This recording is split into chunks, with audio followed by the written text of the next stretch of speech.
presentation today. Let's go on to the next slide. So as Asian Paints, what we are here is that we have been in the business of delivering joy since 1942. We exist to beautify, preserve, transform all spaces and objects, bringing happiness to the world, and that is something which you see that we have been across areas of industrial, home decor, kitchens, park spaces, auto, and therefore literally you can talk of any surface in terms of what you need to kind of transform is what a solution Asian Paints will have. Next slide. So overall, I think as an organization, our passion is about really bringing joy to the customer, and we look at really celebrating the customer in so many ways. So whether it is with respect to the whole area of decor, which can be customized and personalized, or it is the area in terms of getting the best world-class products, which have clear, propositions which are really helpful to the consumer, or it is the whole world of professional services. We really look at delivering them through cutting-edge delivery channels which are across the entire country. So two things which we believe is that one is, our supply chain and our back end and our distribution keeps on making availability easier, and the whole area of brand keeps on getting personalization, professionalization, and best-in-class products. Next slide, please. Overall, when we look at our entire portfolio, one of the big things which we have kind of taken as a leader is that every year we bring a very, very strong innovation in terms of what we do today to kind of really see that the value proposition to the customer is really very, very strong. We invest a lot of money in terms of consumer research and look at in terms of products which really come in and suit the customer in a very strong way. So, for example, we were the first ones to kind of really introduce antibacterial paint, which is called the Royal Health Shield, which was effective even with respect to the coronavirus. And we looked at really launching a full range of sanitizers and disinfectants very quickly in the year gone by in terms of looking at what the government, the communities, and the industry needed. We looked at some real DIY produced by us, and then we look at prepositions which are in the home decor, which can really make a customer really very, very happy from what he or she needs. So one of the big areas which we have been following is looking at patents in a very strong way, and we have been able to work on a lot of technologies where we look at getting patents every year, whether it is in the decorative area or in the industrial area. That's where the innovation really comes in from. Next slide, please. I mentioned about the fact that we have, innovative formats in terms of where we are able to reach all these cutting-edge products in terms of what we be. What keeps us really ahead of the game is that we have got the best of the retailing firms in the world working with us in terms of giving a customer a very, very strong consumer journey, which is based on experience which is digital, which means that it combines digital and the physical in terms of the way customer navigates through various areas. All these things that you see on the screen, all these formats have the latest technology, the best visualization to the customer, and we make it sure that we are giving the customer the latest which is there in the world to that extent. We have a large amount of color world spread across the length and breadth of the country. You name the city and the town, and we have the color worlds which are spread there. We have innovative formats which are called the Color Idea stores, which are inspiration-led stores, which are more than 450 numbers spread across more than 400 cities. We have this new format which we spoke last time as well in terms of the beautiful home stores, and these are now 16 stores spread across various big cities and some T1 cities across the country. And over and above that, we have been putting specialty stores and kitchen studios which are helping people in terms of looking at their needs on decor, on surfaces, and home very, very strongly coming in. So a lot of innovation in this in terms of world-class retailing outlets. Next slide, please. So not only with respect to looking at a brick and mortar model, we have looked at a very, very strong services area in a very strong way. One of the big learnings which has come in the current year, which is 2021, is the fact that the at-home services are becoming very, very strong, and the customer wants to seek a lot of things in terms of the four walls of the home, and therefore what we have invoked on is a journey where we are offering huge number of services which the customer can just invoke either by calling us or clicking on the website or just putting SMS. So there are lots of ways to reach out and they can get these services at home. Face painting services is a unique service which possibly gets you opportunity to get your home painted, which is absolutely safe, all precautions taken, and people are able to do, with no paranoia in their mind, they can have a very, very safe solution for their homes coming in. We also have a sanitization service called the SaniSure, where we look at professional implements, best-in-class products, and look at surface sanitization and face sanitization in a very, very strong way. We also have lots of other services like the waterproofing service which is there, and also a service which can really make your homes look beautiful. So overall, we have done a lot of stuff. A lot of homes are getting reached with this, and this is something which is also propagating the brand in a very, very strong way. So I think really, giving joy to the customer by looking at home services, which basically look at easing out the pain for the customer in a very strong way, is one of the areas which we have taken up in a very, very big way. Next slide, please. So the other foray which you have been hearing, is the whole area in terms of moving from the share of surface to the share of space within the home. So I think that is a very strong foray which we have got, where we have introduced kitchen, bath, furnishing, lighting, fabrics, and the world which is there, so that the person can get everything under one roof. We have beautifulhomes.com as one of the inspiration engines, which basically gets the customers in, and we are able to then guide the customers to various formats, various services through this, and people are able to get their beautiful homes through this. We have about 45 lakh people coming onto this website annually, and this is something which is a strong engine which we have used as inspiration to kind of really lead the customers to their choices and what they want for their homes to make their homes look very beautiful. Next slide, please.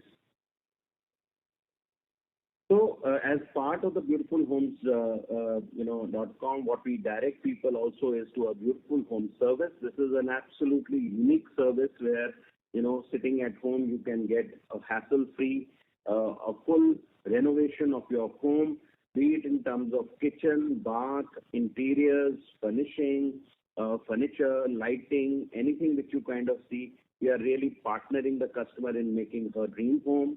To that extent, we've got a fabulous response. This was a service which we started this year called the Beautiful Home Service, and we've kind of gone through more than 500 sites this year. And we think that this is definitely a game changer in terms of seeing that in the area of transforming homes, we have really come out with something very strong, which gives us access to, millions of homes across the country. Next slide, please. The other big area is that the whole area of the projects which is there, which are the large infrastructure projects which come in. So I think here we have been very, very strong. Last year, despite the fact that the year was slow, I think most of slow Q1, Q2 in projects, we strongly recovered in Q3 and Q4 and did a fabulous job here. Here we look at not only builders, cooperative housing societies, we look at corporates, hotels, factories, and we look at large housing projects, so that we are able to kind of give our expertise here. We interact with a huge amount of architects and interior designers and design consultants who we are able to provide technological support, give premium applicators for these sites, and also run a series of services so that we are hand-holding the project right from the beginning. Our waterproofing solutions are of a big kind of help here because we are able to get into sites at a foundation stage and then kind of handhold the site to the full completion stage. So I think that's a very, very strong space which we have cultivated for ourselves, and this is a space which has been growing phenomenally for us over the years. Next slide, please. So coming on to, with this background, coming on to the performance for the year, you have seen the strong performances which have come in Q2 and Q3 after a real lackluster Q1 where April was a little bit of a washout to that extent. Q4 has been really bumper in terms of what we have been able to do. We've got a volume growth of about 48% which has come in, and a value growth of about 46%. So I think it's been a real tremendous quarter which has happened for us. And even if we were to look at from the point of view of that the last year, the last 10 days of the March was a lockdown, and we were to factor that, we would still kind of look at growths which are upwards of 30% which has come in the quarter. So the strength in terms of really looking at new businesses, apart from a little bit of a pent-up demand, has been very, very strong in terms of what we have seen. We've also seen a very strong pickup in terms of metros, T1 and T2 cities coming back strongly, which they were a little weaker in Q2 and Q3 to that extent. And therefore, we've also seen a very, very strong progress with respect to some of the luxury products which has happened in this point of time to that extent. So what we find is that overall the quarter has been good. The material inflation has been very high. It started from December end, and it has been fairly high in terms of the whole quarter. We have restrained in the quarter from taking a price increase because we felt that the environment was not good, and I think the demand sentiment would kind of really get affected if we kind of take anything which is a price increase in this point of time. But we have definitely taken an increase now in the month of April, which is there about a 2.8% increase in terms of looking at addressing the price inflation. Now, it has affected a little bit of the gross margins, but I think we were very, very clear that at this point of time, we didn't want to kind of tinker with the prices. But I think if we look at the full year, the year has been tremendous, and despite losing April, the full year we have given a double-digit volume growth of 13%, which is quite spectacular in terms of what we have delivered, and a good value growth of 8% as well. So this is possibly a very strong performance which has come in a tough year, and to that extent, I think it is definitely something which we are happy about. Can we have the next slide, please? Coming on to the international business, I think again a very, very strong performance which has happened when we look at Asia, Middle East and Africa. We've got very strong double-digit volume growth for all the units in Q4. I think that is something which is very heartening to that extent. Some units have been an exception in terms of Ethiopia, Indonesia, which are smaller units to that extent. But overall, I think the strategy has been very strong, where we have looked at the whole area of premium and luxury emulsions, looking at rationalizing a product range, looking at focusing on top-end products, and doing a lot of work around waterproofing in all these markets. We've also introduced services like the safe painting service, which is there in various markets overall to that extent. And that is why what we see very clearly is that Q4, the overall revenues are up by about 22% to that extent. And on a yearly level, we would have seen that the revenues are at about 6.5%, which is quite good, with almost a double-digit volume growth which has come in there.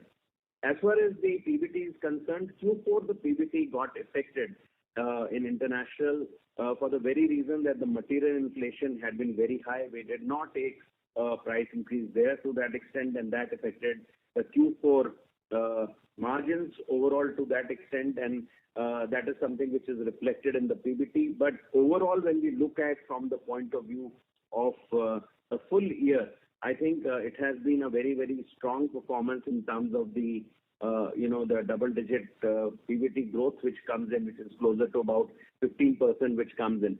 So in essence, I think it's been a very, very strong year. All units have kind of done well, like, apart from Ethiopia and Indonesia. And it is something which is very, very heartening that we are progressing very strongly on our international markets. Next slide, please.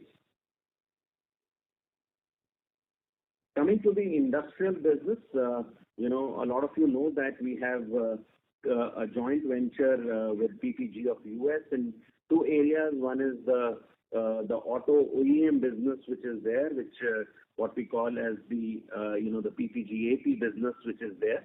And the other is the industrial general protective business, which is what we call as the APPG business, which comes in there.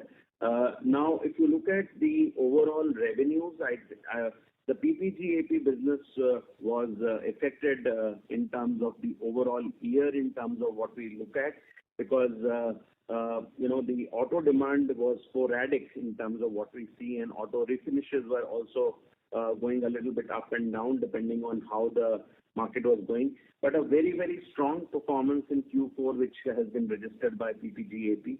If you look at the general protective business, which is the AP PPG business, which is there, again, a very, very strong Q4 performance which has come. But I think the heartening part is that this business has given a full year 7% kind of a growth, which has come in to that extent. As far as overall profits are concerned, we look at the PBT numbers. The PPGAP numbers are weak, given the fact that the top line has been weak to that extent, although Q4 has been very, very strong for the PPGAP business, and there we see a definitely uptick in terms of the PBT. As far as the AP PPG business is concerned, there what we see is that, the Q4 and the overall year has been quite good in terms of what we have been able to do. So overall, what we will see is that the general protective business in Q4 has been very, very strong, and so has been in the full year.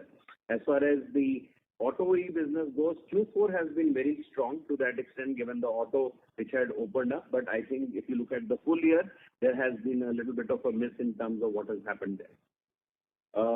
Let's look at the next slide, please. The home improvement business, which is another very strong business, which is coming and has got impetus this year, with the overall area of home decor entry by Asian Paints, as we see it. Both kitchen business and the bath business have done extremely well this year in terms of what you see.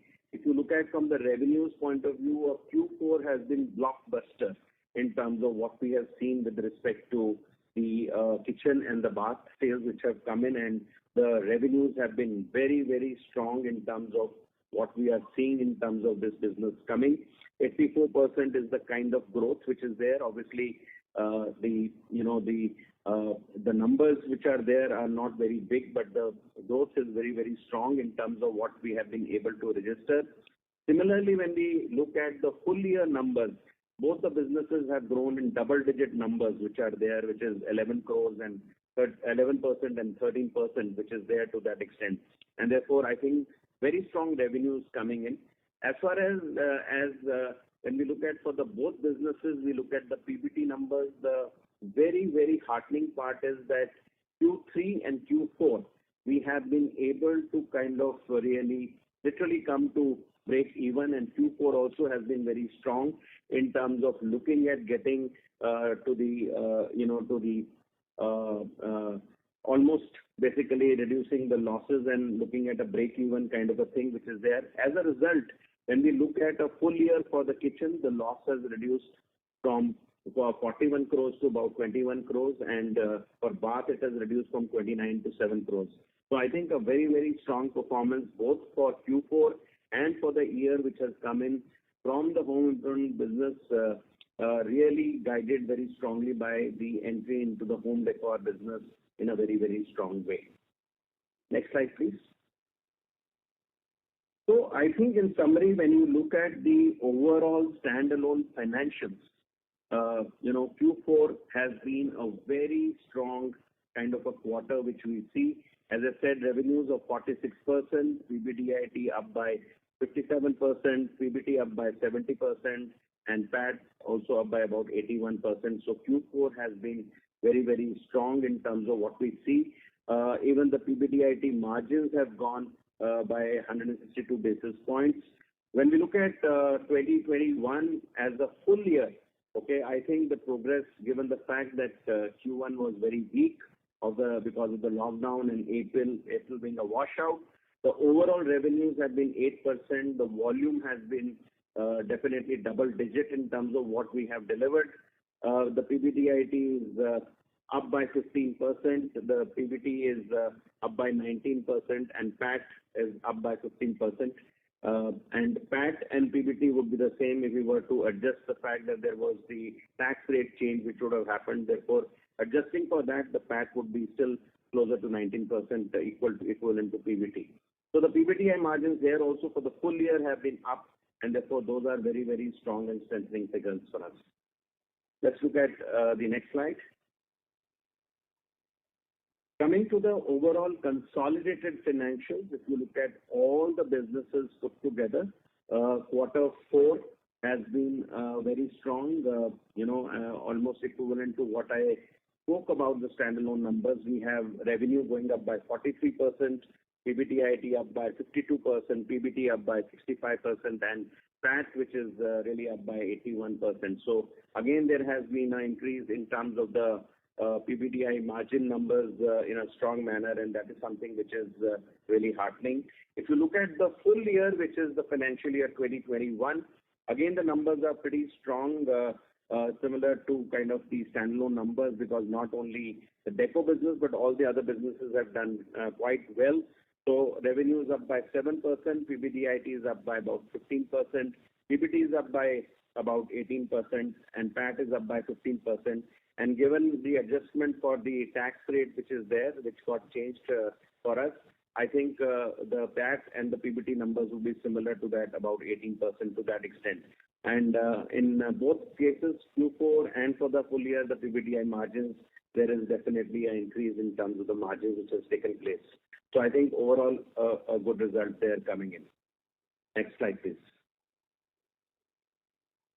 Overall, I wanted to just leave you with some parameters which are strong. I think these parameters, we have been working strongly. So if you look at ROCE, that's really gone up from 35.2 to 36.2. ROE is another one which from 26.6 has gone to about 27.6 this year. And I think there is a huge increase in terms of the market cap, which you see in terms of to the tune of almost 52%, which has happened. And that is something which is, our strong parameters which we are seeing today in terms of what has happened in the year gone by. Next slide, please. Overall, very strong orientation towards our shareholders, and seeing that year on year we keep on rewarding them very clearly, and to that extent we have looked at fairly healthy dividends to that extent. And this year the dividend payout is fairly strong in terms of overall 17.85 and a final dividend which was there of 14.5, and the payout is close to about 56.1, which is one of the better kind of dividends in terms of what we have given over the years. So I think it's been a strong kind of reward for the shareholders as well, because that is something which is very, very important in terms of what we look at. Next slide, please.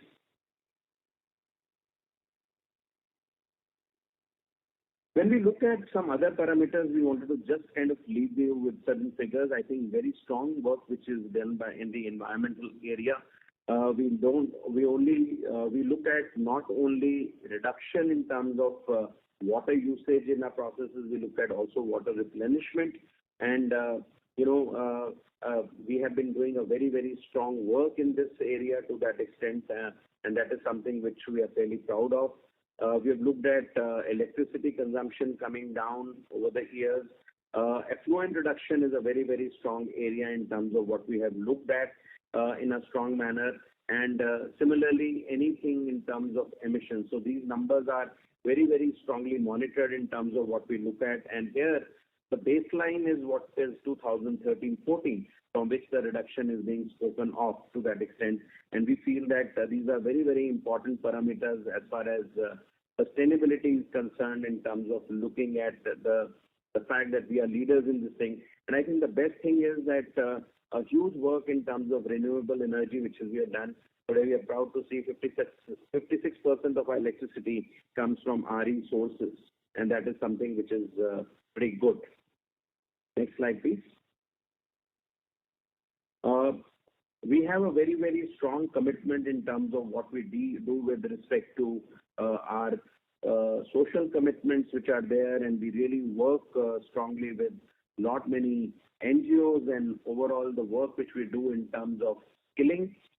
We have color academies across the country where we look at training the unemployed youth and looking at really skilling people in a very strong way. We touched last year life of about 1.68 lakh people overall in terms of skilling them and giving them a livelihood in a very, very strong manner in terms of what we did.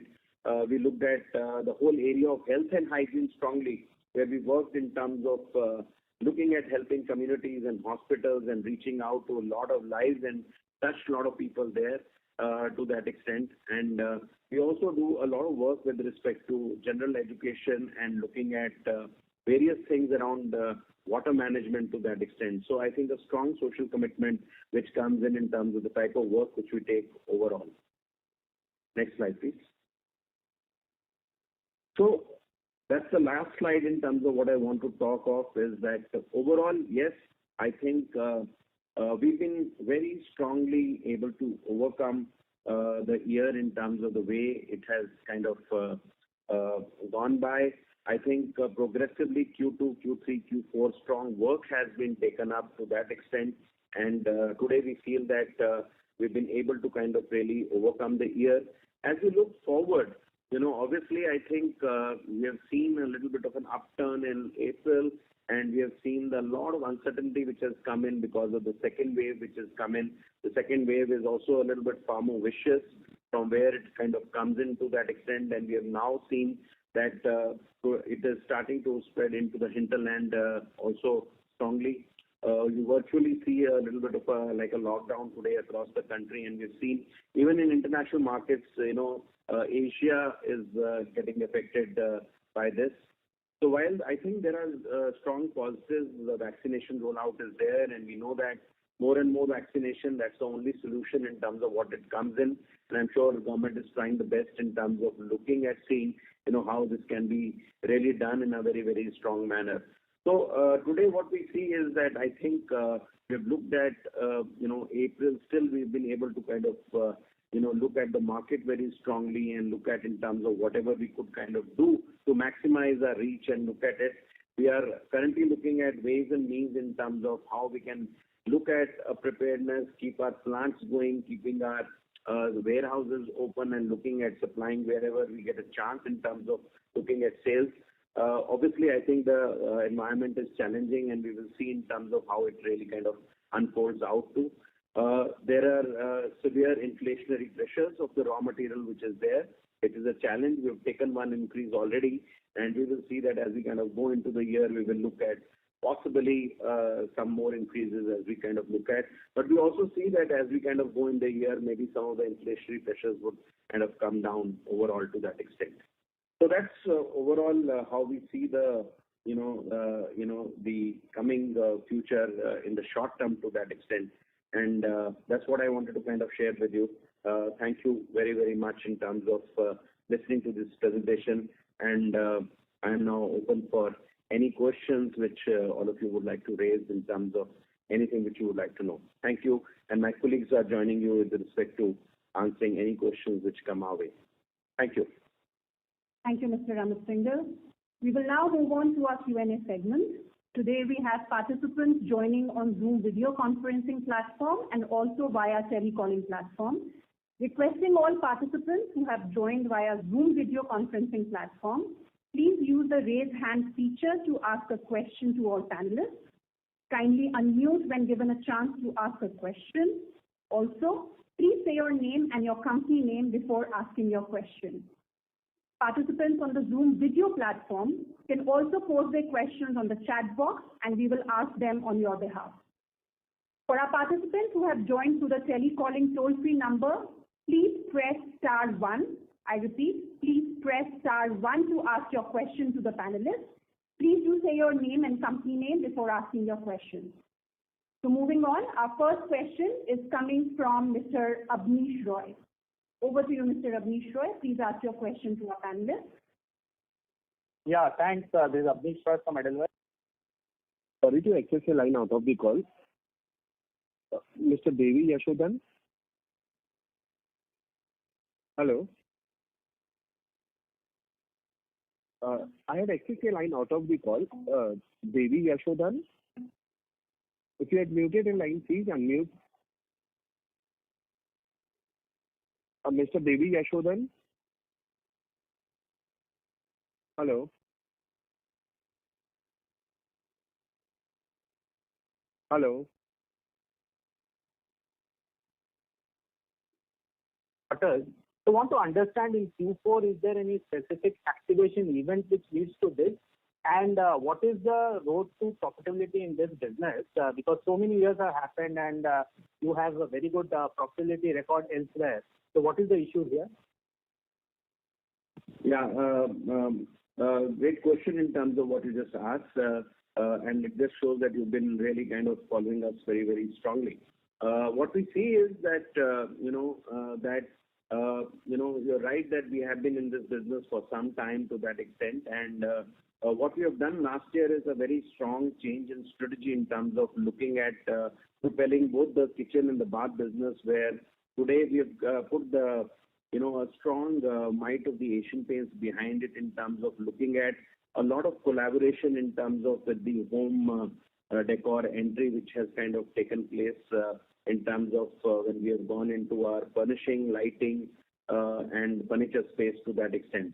So we are looking at propelling the kitchen and the bath business through a common set of propagators like the architect, designers, and people who kind of really are in the specification business in a very, very strong manner. And therefore, what we have done is we have upped the antennae in. Sorry to access your line, Mr. Mahesh. Hello. Mr. Mahesh. This is a conference operator. Please respond. Hello. This is the conference operator. Please respond. Hello. Is this Mr. Yashodan? Hello.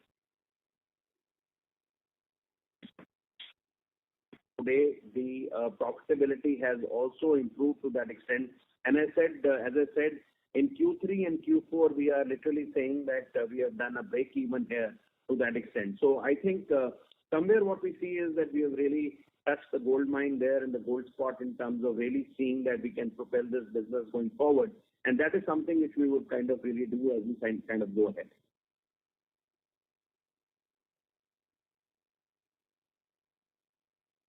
Thank you. Our next caller is Mr. Avi Mehta. So please ask your question. Hi, sir. This is Avi here from Macquarie. I had two questions, sir, if I can just put it together. First, essentially, if I look at FY21, clearly there has been, it suggests either that, whatever was lost in first half has completely been recouped in the second half, because there seems to be no impact. Wanted to understand, does this suggest in your view that repainting cycles have become a lot more stickier and the increase that people expect is not correct now? And second, sir, related to that is in the second wave, would you kind of see us, are you expecting a similar impact to play out?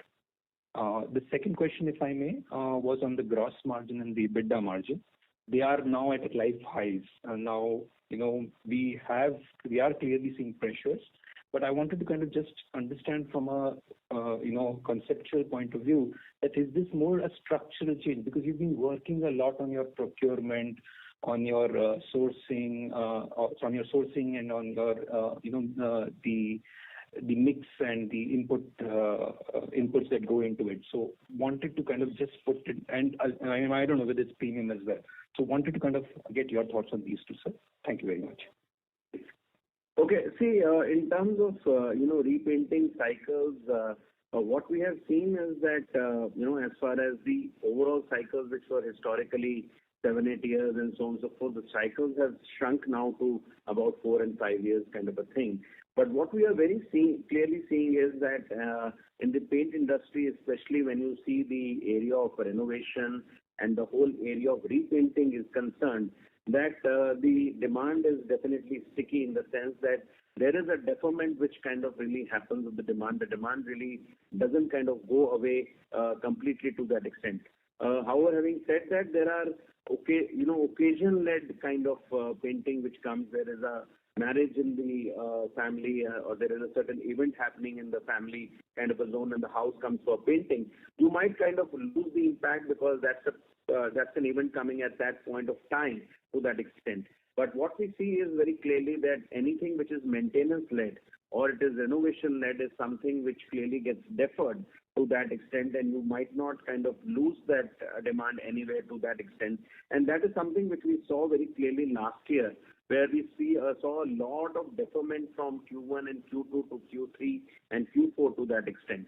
Okay. Now, having said that, some of these demand patterns are not very, very consistent, that you could kind of do a modeling around that and say that this will stay forever. There is always a movement which keeps on happening here and there. But largely, as I see, is that I think the painting cycles are that way sticky that it kind of gets deferred and don't get killed to that extent. The only difference being is that the construction cycles are not very consistent like that, and therefore construction, which also contributes to 20 to 30% of a business, will kind of really depend on the uptick of the real estate activity which will take in the market to that extent. And that is something which might not really come in a deferment period in that year to that extent. So I think the two areas are very, very different, but definitely I think in the repainting cycle, the stickiness is high and possibly the deferment is something which really happens, which we will see possibly this year as well in terms of going ahead. The only element which kind of comes in is that one thing which I would like to point out, last year, for example, there was a moratorium which the government had announced on loans, consumer loans which are there, which kind of gave middle class a lot of money in hand to possibly use for immediate things in the home and so on and so forth. Now, today, I think the money constraint would come alive again this year, and unless the government does something in that area, it could possibly affect some things in that. But we are hoping that I think some of those things will really happen, and it should be something which we see as a pattern what we saw last year as well. That's your question number one. Secondly, in terms of the margins, in terms of what we see overall, while yes, the overall margins have kind of really gone up, they have improved. One of the big things in terms of the margins is that also that the material inflation in our industry plays a very, very big role to that extent. And in not necessarily that every time the entire material inflation part we are able to pass on to the consumer, as has happened in the Q4, where we took care of the consumer sentiment more rather than being selfish in terms of really passing on everything to the consumer who at that point of time. So therefore, I think as we see is that the margin structures are a little bit dynamic. They will keep on varying a little up and down to that extent, given the fact that what can be passed on to the market, what cannot be passed to the market, because the inflation is really dependent on the consumption in the West. And that is something which will really kind of keep on varying as we kind of go ahead to that extent. The second thing which comes into place also is that the mix keeps on varying in terms of what is there, and therefore depending on the mix also there is a little bit of margin variance in terms of what really happens in terms of what we are able to earn. And third, obviously, is the dynamic factor in terms of how we are able to compete in the market in terms of what we need to kind of do with respect to our discounting strategies and stuff like that. So I think it's a combination of many factors, and therefore we can't say that the current structure is wedded to and it will remain like this. It is something which is dynamic in nature and will keep on continuously changing.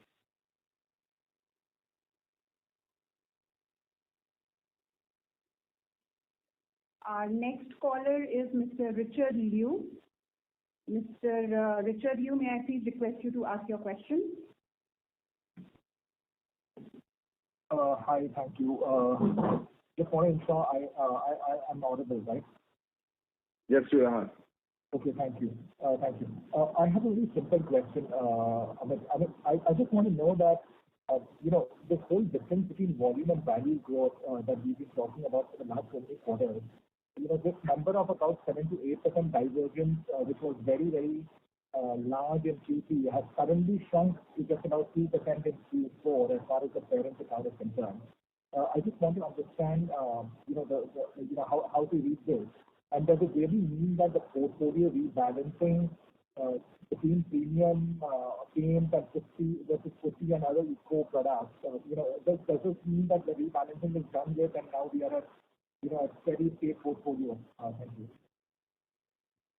So, Richard, how do we look at is that, we will see always a little bit of a quarter-to-quarter variance. If you look at the full year results, you still see a difference of about 5.5% in terms of the overall value and the volume numbers to that extent, which is what is the average for the year in terms of what it translates to. Just to explain about this, it is very clear that it depends on the overall product mix in terms of what we have got. And it is something which possibly, as I had said last time also, will keep on varying between that 4 to 5% kind of a zone to that extent.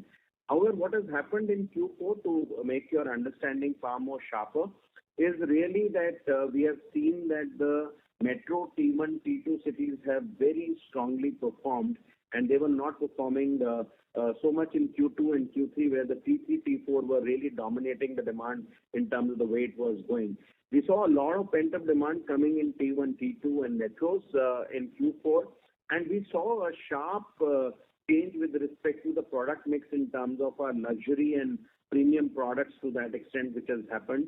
And therefore, what has happened is that the difference has come down to about that 2.5%, which you see in Q4 to that extent, which is there.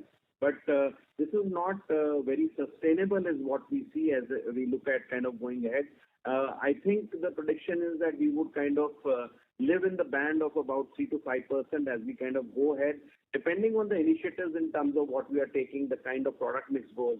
For example, one of the big initiatives which I have spoken of last time is that we look at the bottom of the pyramid in a very, very strong way, look at upgradation emulsions in a strong way in terms of what we kind of put focus to. And that is something which is a strategy which we have taken so that we can get the unorganized customer into the organized market very strongly and upgrade people from distempers to emulsions to that extent. The second area is the waterproofing, where we are also looking at encouraging people to kind of use a lot of waterproofing so that the top coat and the paint stay intact to that extent. Therefore, I would say that it's totally a function in terms of the product mix, the strategies and the initiatives we would kind of take. But that's the range possibly we will live with, which is that 3 to 5%, which is the gap between the volume and the value. Thank you, Amit. Wish you all the best. Thank you. Our next question is from Mr. Jay Doshi. So please ask your question. Hi, thanks for the opportunity. This is Jay Doshi from Kotak Securities.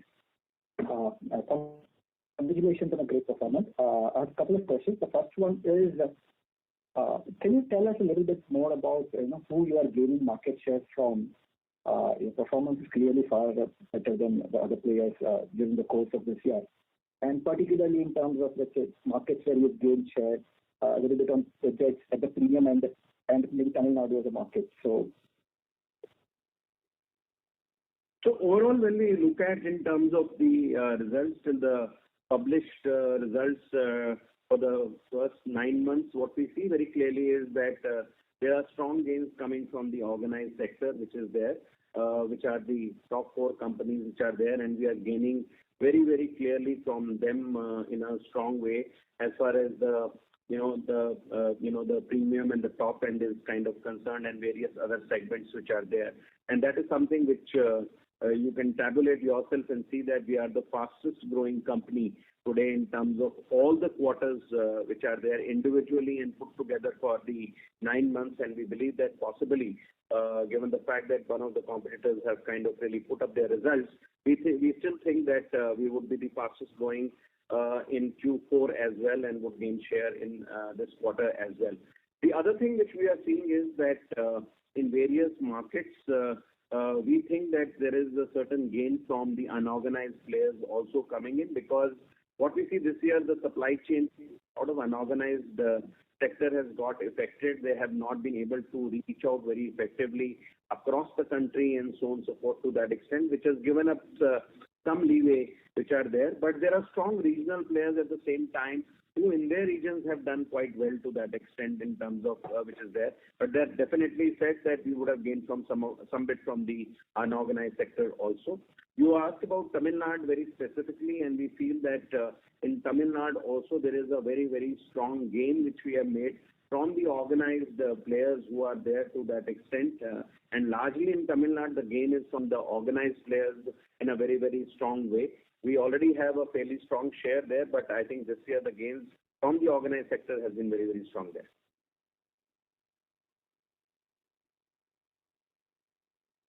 Next question to the panel is from Mr. Shirish Pardeshi. Mr. Shirish, please ask your question. Yeah, hi Amit and team. Thanks for the opportunity and heartiest congratulations.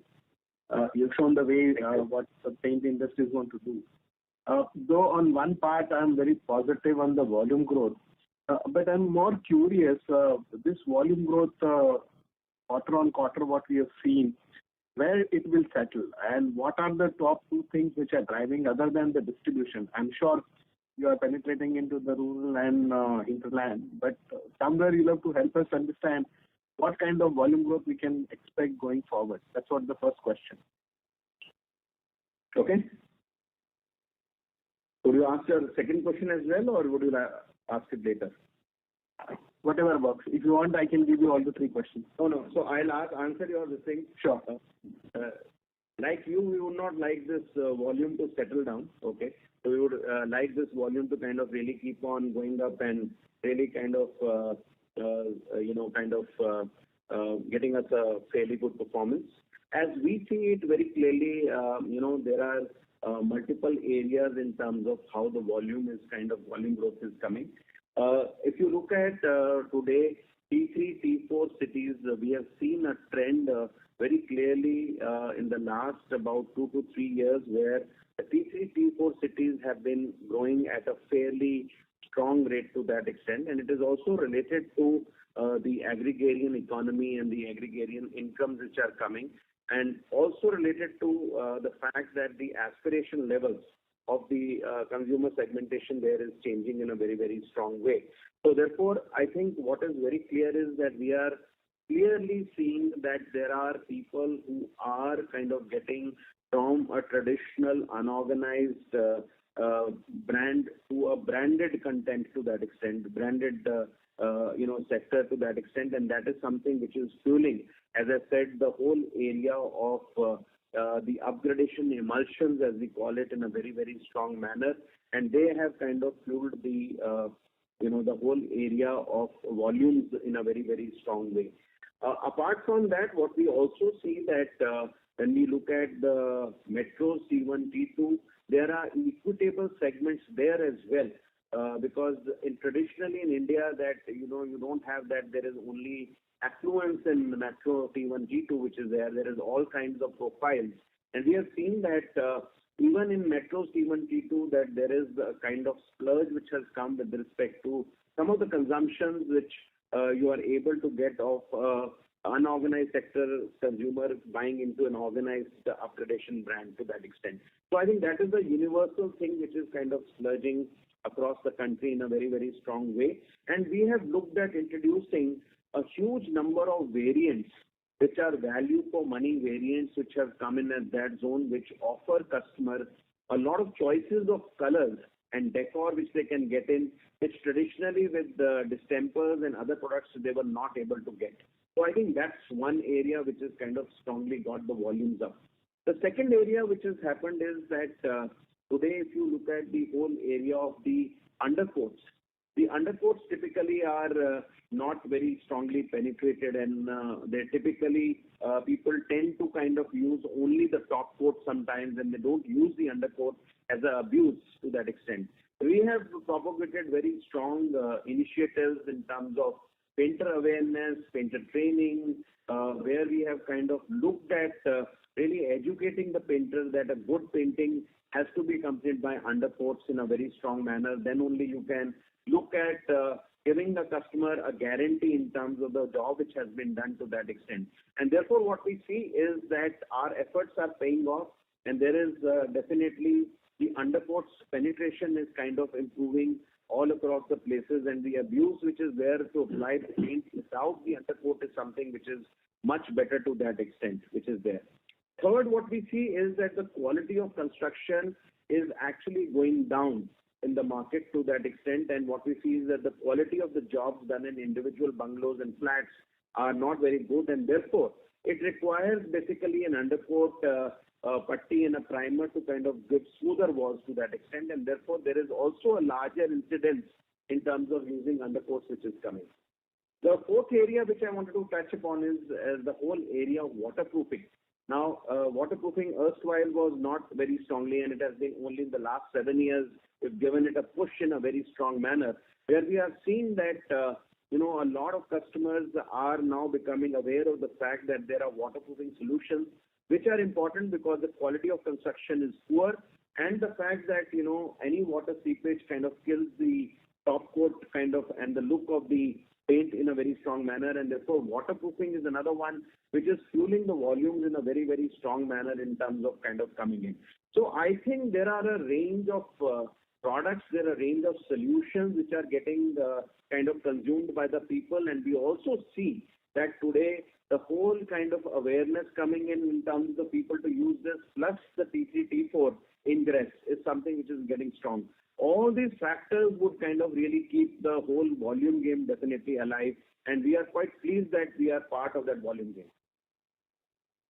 So one follow-up on that, you partially addressed my second question, that waterproofing is the new game which the industry has found out. Would you be able to share what kind of contribution it has come in FY21 from the waterproofing in domestic decorative?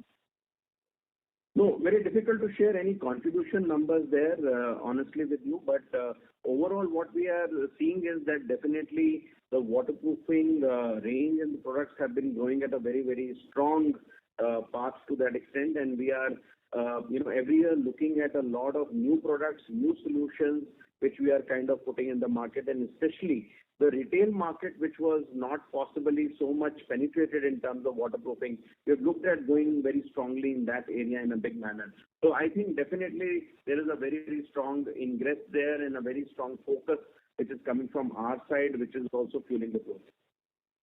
But Amit, will it have a similar margin what you're having, say, premium emulsion?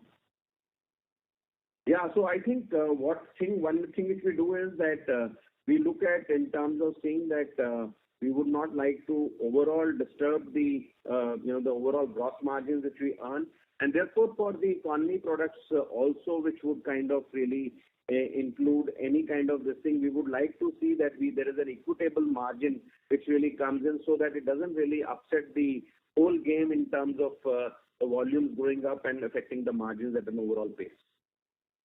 Thank you, Mr. Shirish. We request our participants to please limit their questions, as we have many questions coming in and we want to answer as many as possible in the given time. Our next question is coming from our telecaller, Mr. Satvik Jayan. Mr. Satvik Jayan, please press *1 and ask your question.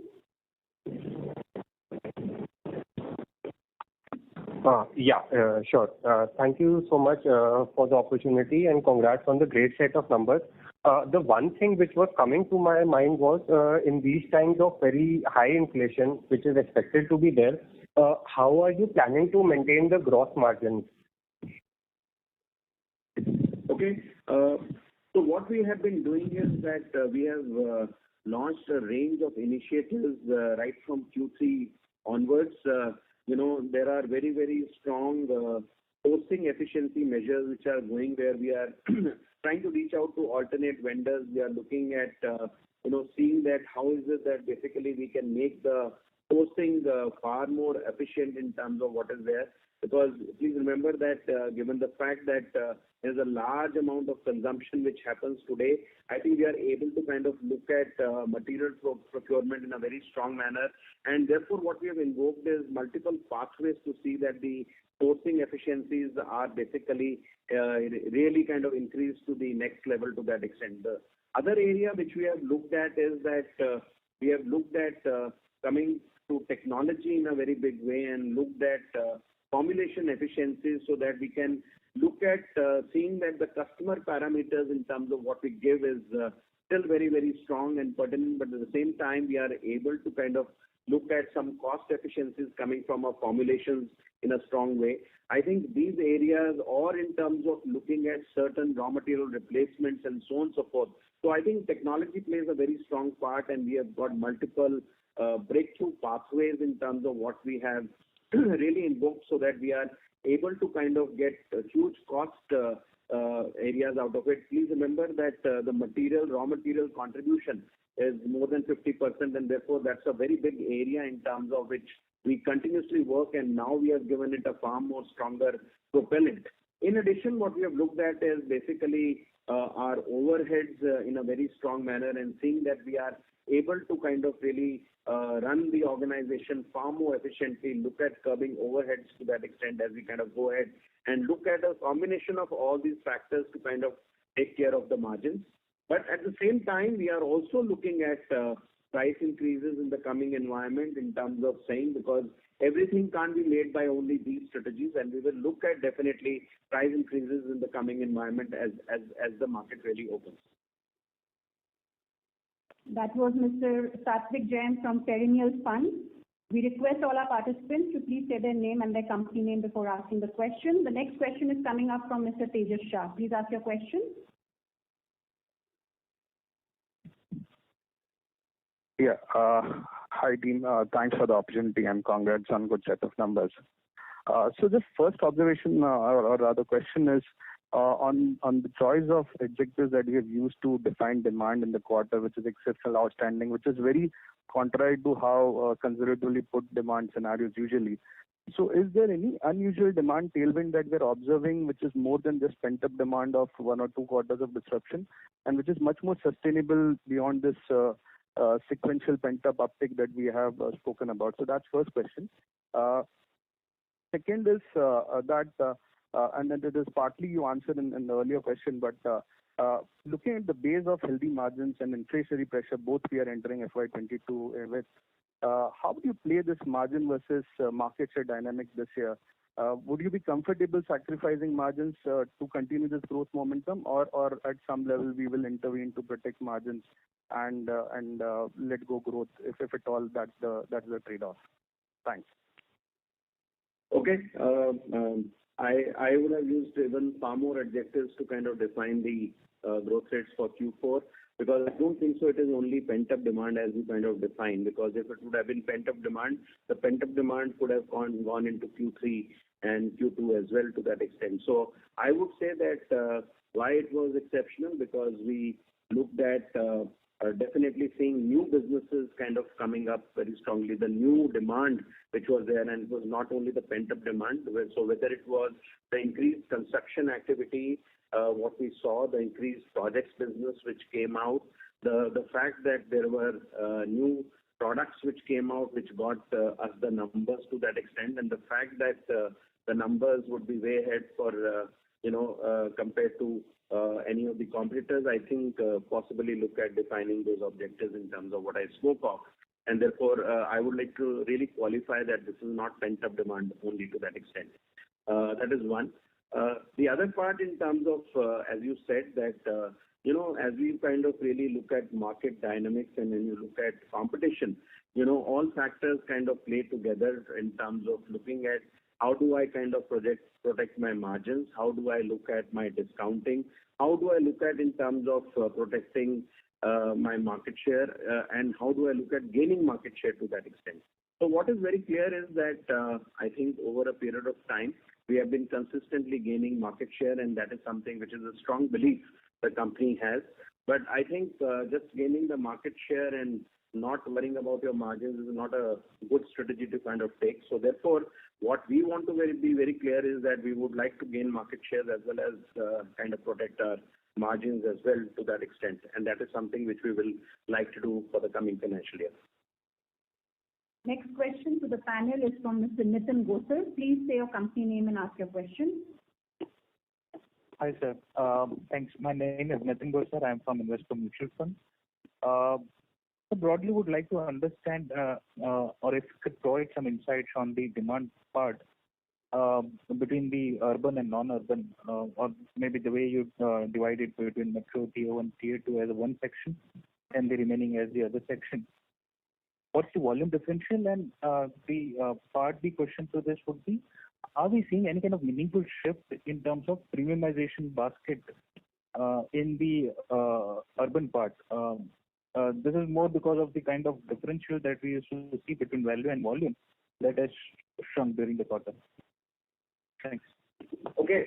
So when we look at, the way we define rural, urban kind of a thing in terms of what is there, what we have been seeing very clearly, if you look at the various quarters, and especially when you look at Q2, Q3, and Q4, we have seen that Q2, Q3, the contribution which was coming from T3, T4, largely the rural markets were very, very strong to that extent, and was literally at a differential of almost about 10 to 15 to 20% from the urban markets, which is metros, T1 and T2 to that extent.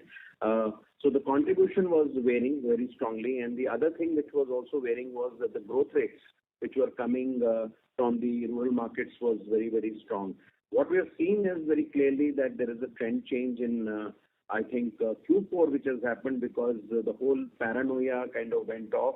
The number of cases, if we see in January, were at a low. Peak vaccination kind of came in, and I think people literally celebrated normalcy at that point of time, which we saw the T1, T2, and the metro markets really surging very strongly to that extent in terms of this quarter.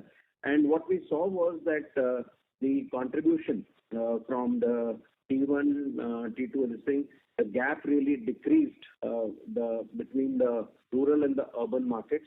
And the growth rates, what we saw was definitely, coming much stronger from the metro T1, T2 markets. And therefore, I think the Q4, definitely T1, T2 in terms of product segments overtook the rural markets in a strong way, especially the luxury and the premium products, and were kind of equated with respect to the upgradation and the economy products to that extent. So that's the little shift which we have kind of seen. But having said that, we don't know in terms of that this is there to stay, because finally, as I said, a part of the demand must have been also a pent-up demand from metro T1, T2 to that extent, and a lot of it is new demand as well. So I think from that point of view, there is a little bit of a shift happening, which is there, which is possibly, according to me, not a sustainable shift. There are a few telecallers who have joined in late. If you have a question, please press *1 and ask your question. Up next is Mr. Amit Sachdeva. Please say your company name and ask your question. Hi, good evening. Thank you so much for taking my question. This is Amit Sachdeva from HSBC. Am I audible? Yes. Yeah, thank you so much and congratulations on good set of numbers. So my first question is margins, but with a slightly difference that there is obviously new entrant which is stated entry that large capital commitment has been publicly disclosed. Usually what we've seen in such situation, industry structure, governing dynamics change, and existing dynamics sort of show up in maybe an aggressive pricing behavior, anticipating that somebody may have an aggressive pricing behavior. In that context, while input price pressures are also there, but should we sort of think in this till the time new pricing discipline equilibrium is achieved, is it fair to think that, like it has happened in many consumer products, that pricing becomes a function of just a means to achieve maximum volume and let the margin be whatever it has to be? That is question number. What you're thinking about this? How the industry structure should behave in that sort of situation, especially in paint where the barriers to entry at least perceptibly are high. My second question is, if I may, is on the new products which have a very impressive launch in Protect brand. You have also got into FMCG categories there, and anecdotally I feel that the brand has done exceptionally well. Could you share more details about it? What are the plans and how sizable that brand has become? These are the two questions. Okay. As far as the first question is concerned, it's not the first time that, we have seen a sizable player kind of come into the industry despite the, low barriers of entry, as you said rightly. We've had Sherwin-Williams, which entered the market, 10, 15 years back, and Sherwin-Williams, as you know, is amongst the top 3 companies in the world who came and entered India in a very strong manner. We've had Nippon, Jotun, who are by itself amongst the top 10 players in the world, kind of entering India, and therefore we've seen a lot of action on the competitive front in terms of happening from not only Indian players but multinational players to that extent. And I think the market is fairly open for everyone to kind of come in and do business in a very strong manner, and they deploy their own resources and strengths to kind of do it. We've also seen, pretty big Indian players kind of entering the market in terms of looking at, doing business in their own way, and that is something which we are seeing. We feel that very strongly that pricing is not the only route to kind of really disrupt any of the players, because at the end of the game, if you are a player for the long term, and if you only survive on pricing mechanisms to really scuttle the competition, you will not survive for a very long time. You need to kind of build in strengths which are far more stronger, far more inherent, far more sustainable, and far more long-term oriented to that extent which is there. So we feel that while people can enter very easily, what people cannot do is something which possibly the brand can do. The brand equity plays a very, very strong part. And today we see that the mind share of Asian Paints is far more stronger than the market share in terms of what we bring onto the table. And therefore, I think if you have a strong brand equity and you kind of continue to build that equity across the various stakeholders which you have, that is a strength which possibly no other player in the market can come and break very easily, because finally the consumer is the king in terms of really demanding what is possibly giving the customer happiness and joy in terms of really doing up his home to that extent. Apart from that, it's not easy to kind of look at a distribution structure which is really spread across the nook and corner of the country, and looking at supply chain efficiencies in terms of what you can kind of give to your retailers in terms of servicing the customer in a very, very strong manner. Apart from that, your cutting edge products and the high tech products which kind of come in with propositions which are very, very different, and in some cases patentable products which kind of come in, give you a very strong sense that you are way ahead of the competition in terms of what you are doing to that extent. So I feel that it is a very clear game where, as a leader, we have to keep on looking forward in terms of saying that what are the strengths which we keep on consolidating and kind of bringing more and more onto the table. And we see that we continuously invest with respect to our brand equity and taking it forward, whether it is the retailing experience, whether it is the selling experience, whether it is the format of the stores, I think, or it is the servicing edge which we are bringing off what I spoke of at the at-home services. I think these are sometimes unreplicable things which can't come in just by putting a tin in the shop. You can't basically say that you've really kind of revolutionized the environment and got into that extent. So I think we are very, very strong in terms of where we are headed and where we are taking the market as a leader to that extent. And at the same time, we are looking at more and more avenues to expand the market. And we feel that there is enough kind of space in the market for everyone to kind of play to that extent and live harmoniously in terms of going forward. So that's something which we clearly believe in terms of looking forward and going in terms of any players coming in the market, big or small. You had a second question. What was that?